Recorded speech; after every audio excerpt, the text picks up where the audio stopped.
ನಿಮ್ಮ ಸತ್ಯ ಯುನಿಲೆಟ್ ಅಲ್ಲಿ ಫುಲ್ ಮೂನ್ ಸೇಲ್ ಮೇ 31 ಒಂದಿನ ಮಾತ್ರ. ಸತ್ಯ ಯುನಿಲೆಟ್.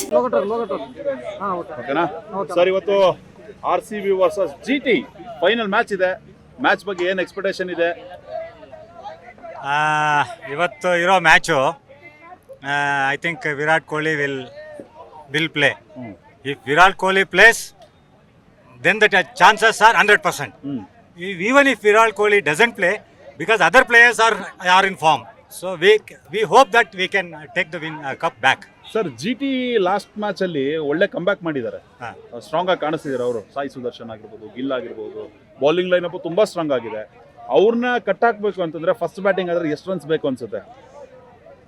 250 ಮೇಲೆ ಬೇಕು. 250 plus because that's the batting ground. Okay, chasing ಆಯ್ತು ಅಂತಂದ್ರೆ ಸರ್ ಎಷ್ಟು ಕಂಟ್ರೋಲ್ ಮಾಡ್ಬೇಕು ಅವ್ರನ್ನ? ಅವ್ರನ್ನ you have to restrict them for at least 220-200 ಒಳಗಡೆ ರಿಸ್ಟ್ರಿಕ್ಟ್ ಮಾಡಿದ್ರೆ possible. Okay sir. See, RCB team is very strong mentally. So whichever team is very strong, they are going to win. So RCB is going to win today. That is final. That's it. Hip hip hooray RCB! Final match ಇದೆ, ಏನು expectation ಇದೆ match ಬಗ್ಗೆ ನಿಮಗೆ? GTಗೆ home ground ಆಗೋಯ್ತು. Actual ಆಗಿ match ಇದ್ದಿದ್ದು ಇಲ್ಲಿ finals. ಈ ತಗಡ್ದನ್ ಮಕ್ಕಳು, ಈ ಪೊಲಿಟಿಷಿಯನ್ಸು ಅಡ್ವಾಂಟೇಜ್ ಇದು ಮಾಡಿಬಿಟ್ಟು ಮ್ಯಾಚೆಲ್ಲ ಆ ಕಡೆ ಹೋಗ್ಬಿಟ್ಟು ಅಡ್ವಾಂಟೇಜ್ ಆ ಕಡೆ ಹೋಗ್ಬಿಟ್ಟಿದೆ ಇದು. ಆದ್ರೂ ಫೀಲ್ಡಿಂಗಲ್ಲಿ ಮಿಸ್ಫೀಲ್ಡೆಲ್ಲ ಮಾಡಿದ್ದು ಇವರೇ ಜಾಸ್ತಿ. ಚೆನ್ನಾಗೂ ಮಾಡಿದ್ದಾರೆ, ಮಿಸ್ಫೀಲ್ಡು ಜಾಸ್ತಿ ಮಾಡಿದ್ದಾರೆ GTನವರು.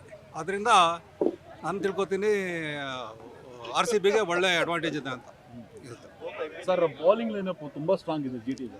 ರಬಾಡ ಆಗಿರ್ಬೋದು, ಆಮೇಲೆ ತುಂಬಾ ಬೌಲಿಂಗ್ ಸಿರಾಜು, ಹೌದು, ರಶೀದ್ ಖಾನು, ಆ ಕಡೆ ಇನ್ನೊಬ್ನು ಬಟ್ ಹೋಲ್ಡರು. ಹೋದ ಮ್ಯಾಚ್ ರಶೀದ್ ಖಾನ್ 2 ಓವರ್ ಹಾಕಿದ್ದು. ಅದನ್ನು ಅದ್ಯಾತ ಹೆಂಗ್ ಓಡಿಸ್ಕೊಂಡು ನೋಡಿದ್ರಲ್ಲ. ಸೊ ಎಲ್ಲ ಬೌಲರ್ಸ್ ಸಾರ್ಟ್ ಔಟ್ ಮಾಡಿದ್ದಾರೆ. ಮೆತ್ತಗೆ ವೈಭವ್ ಸೂರ್ಯವಂಶಿಗೂ ಸಾರ್ಟ್ ಔಟ್ ಮಾಡ್ತಾ ಇದ್ದಾರೆ ಥರ್ಡ್ ಮ್ಯಾನಲ್ಲಿ ಇಟ್ಬಿಟ್ಟು ಫೀಲ್ಡಿಂಗು. ಅದರಿಂದ ಗೇಮಲ್ಲಿ ಚೆಸ್ ಥರ ಆಗಿಬಿಟ್ಟಿದೆ ಇವಾಗ ಇದು. ಅದರಿಂದ ಸ್ವಲ್ಪ ಲಕ್ಕು ಬೇಕು. ಇವಾಗ ನೋಡು, last time Sai Sudharsan hit wicket ಆಗ್ಬಿಟ್ಟ. ಅದು ಇದು ಲಾಸ್ಟ್ ಮ್ಯಾಚ್ ಅಲ್ಲಿ ಹಿಟ್ ವಿಕೆಟ್ ಸರ್. ಹೌದಾ? ಗಮನಿಸಿಲ್ಲ. ಸ್ವಲ್ಪ ಲಕ್ ಯಾಕಂದ್ರೆ ಇದು IPL ನಾನು ಕ್ರಿಕೆಟ್ ಅಂತ ಹೇಳಲ್ಲ, ಎಂಟರ್ಟೈನ್ಮೆಂಟ್. ಬೌಂಡ್ರೀಸ್ ಎಲ್ಲ ಚಿಕ್ಕದ್ ಮಾಡಿಬಿಟ್ಟು ಬೌಲರ್ಸ್ಗೆ ಏನಿಲ್ಲ. ಹೌದು, ಅದರಿಂದ ಯಾರಿಗೂ ಹೇಳೋಕ್ಕಾಗಲ್ಲ. ಬಟ್ RCBಗೆ ಅಡ್ವಾಂಟೇಜ್ ಇದೆ, ನೋಡೋಣ.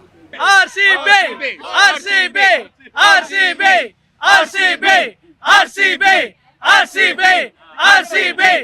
IPL ಸ್ಟಾರ್ಟ್ ಆಗಕ್ ಮೊದಲು ನೀವು ನೋಡಿ, ಎಲ್ಲಾ ಟೀಮು 9 ಟೀಮು ಬೆಂಗಳೂರು ಮೇಲೆ 300 ಹೊಡಿತೀವಿ ಅಂದ್ರು. ಬಟ್ ಯಾರು 250 ದಾಟ್ಲಿಲ್ಲ. ಬಟ್ ಬೆಂಗಳೂರು ಏನು ಮಾತಾಡ್ದಿರಾನೆ 250-260 ಹೊಡೆದ್ರು. ಅದೇ ಬೆಂಗಳೂರು ಸರ್. ಬೆಂಗಳೂರ್ನ ಯಾರ್ಯಾರು ಕಂಡಮ್ ಮಾಡ್ತಾ ಇದಾರೆ ಅವ್ರಿಗೆಲ್ಲ ಕರ್ಮ ರಿಟರ್ನ್ಸು. ಪ್ರತಿಯೊಂದು ಸಲ ನೋಡಿ, ರೀಲ್ಸ್ಗಳು ನೋಡಬೇಕು, ಎಲ್ಲಾನು ಬೆಂಗಳೂರಿಗೆ ಮೋಸ ಆಗಿರೋದೆ. ಅವರೆಲ್ಲ ಚಾಲೆಂಜಲ್ಲಿ ಮಿಕ್ಸಪ್ ಮಾಡ್ಕೊಂಡು ಗೆದ್ರು. ನಾವೇನು ಇಲ್ದಿರಾನೆ ಗೆದ್ಬಿಟ್ಟು ಇವತ್ತು ಈ ಮಟ್ಟಿಗೆ. ಇನ್ನು ಮುಂದೆ 10 ವರ್ಷದಲ್ಲಿ ಎಲ್ಲರಿಗಿಂತ ಹೈಯೆಸ್ಟ್ ಕಪ್ಪು RCB ಹತ್ರ ಇರತ್ತೆ ನೋಡಿ. ನೆಕ್ಸ್ಟ್ 10 years ಅಲ್ಲಿ ನಾವು ಬದುಕಿರೋದು ರಿಪೀಟ್ ಆಗತ್ತದು.